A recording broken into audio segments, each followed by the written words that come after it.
Hello, everyone. My name is Marita Moll, and I am the ALAC representative for NA-RALO.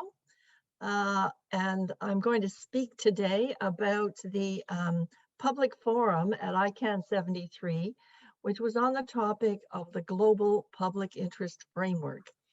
Now, this framework is still a pilot, and it's very new, still being explored by the community. And this was not the first session on this issue. At the previous ICANN, I guess ICANN 72, there was a review which described what this framework was about and how it was going to be used. Just to put it very briefly, the public interest framework is a way for the board to try to evaluate how the global public interest is served in some of the recommendations it's asked to review and approve. And this is all done within the founding documents of ICANN, the bylaws, the articles of incorporation, where the global public interest is actually mentioned a lot. But in the various types of reviews that the community has done, trying to define the global public interest, it's just too many things to too many people. So putting it in this particular framework helps the board to make some kind of evaluation around that without getting into the wider discussion about what is the global public interest. So that's the frame. And that is the frame we were talking about at this particular session. Has to be confined and not go outside of the framework discussion. We had at the session, we had Urgis Ramai, who is the staff person who worked on this particular project, and Avri Doria, who is the board member, who I think she's the shepherd of this framework, certainly the person who's mostly coming forward and speaking about it. Urgis did a review of what's happening with the framework right now and how it's set up, and and the fact that it is a pilot being tested, but did a very good job of explaining how the board was using it. And Avri, again, she explored that further, and let's see here, definitely saying that it was a way for the board to operationalize the global public interest issue in a way that could be contextualized. I know those are big words, but it's kind of a way of just putting it all into a frame that the board could actually deal with. It's a structure, it's a process, and it does not change anything at all about the bottom-up process that ICANN works on. It doesn't change the recommendations. It's just a way to evaluate how those recommendations fit in to the global public interest. And we had, after hearing from Urgis and Avri, we had 3 panel members from the community. Justin Chu from the ALAC at-large community, who was speaking in her role as the head of a small team, who actually was one of the first users of the global public interest framework in trying to respond to some board questions on sub-pro recommendations or suggestions that that were part of an advice from ALAC to the board. Bellamira Grau was the Government Advisory Committee representative, and she's from the European community. And she's the European Commission's representative on the GAC, actually. And there was Paul McGrady, who was the former ICANN GNSO counselor representing the IP community constituency, and is now on the NOMCOM and has been involved in ICANN for a very long time. So these are three people who definitely were well-versed and able to answer a number of questions.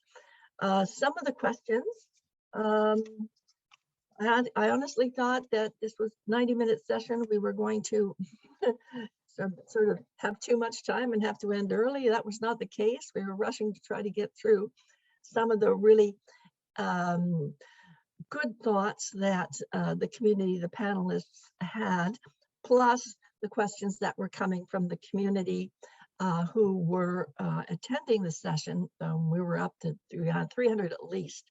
I might just add that a public forum is one that has no conflict. So everybody who was at ICANN 73 had an opportunity to attend this without it conflicting with another session that they should have or wanted to go to. So the numbers were pretty high, 300 to 400 at times, and we were able to take a few questions as well. In response to some of the questions that Justine took, what challenges did you see in applying the framework? Because as I said, she had actually done some attempt at application of it. She said that it was, she was able to, she found it usable, actually, practical enough that it could be used. Let's see now, checking my notes here.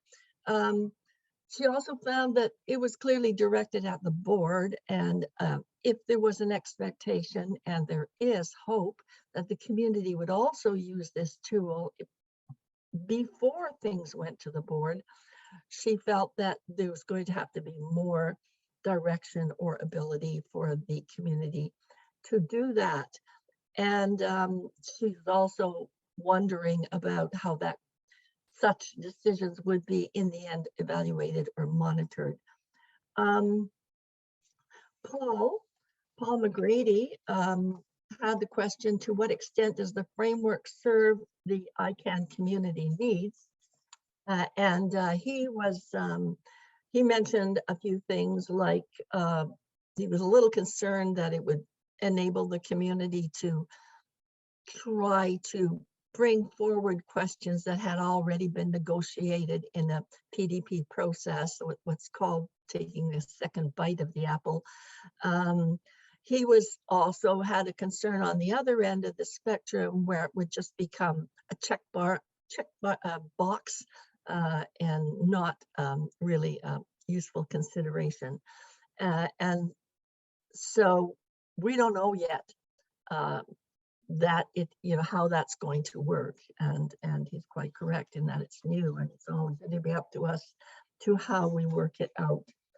Velamira, how will this framework help the community evaluate relevant GPI, the relevant global public interest on any given issue?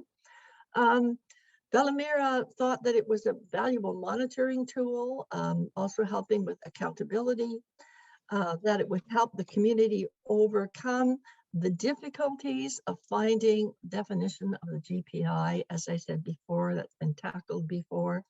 And this is a way of putting it into a context. So that was a good comment. She was hoping that it would evolve to a principle-based tool, which was not going to be too onerous for the community, because already the community is weighed down with an enormous amount of work. So not adding to that work is another goal. And also a concern about what might not be there or how would negatives be addressed. There were other really interesting and excellent comments that came out of it. One of them was that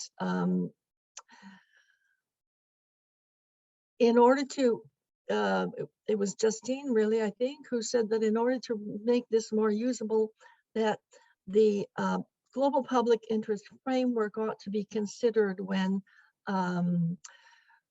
project or PDPs are actually scoped. So that is all in there, that those considerations are in there from the very beginning. And it will be easier for everyone to apply them as they go through. Also to the question of, is there a wider use to this? Everybody mostly thought yes, there was, but who, when, and how were still questions that we were not able to ask.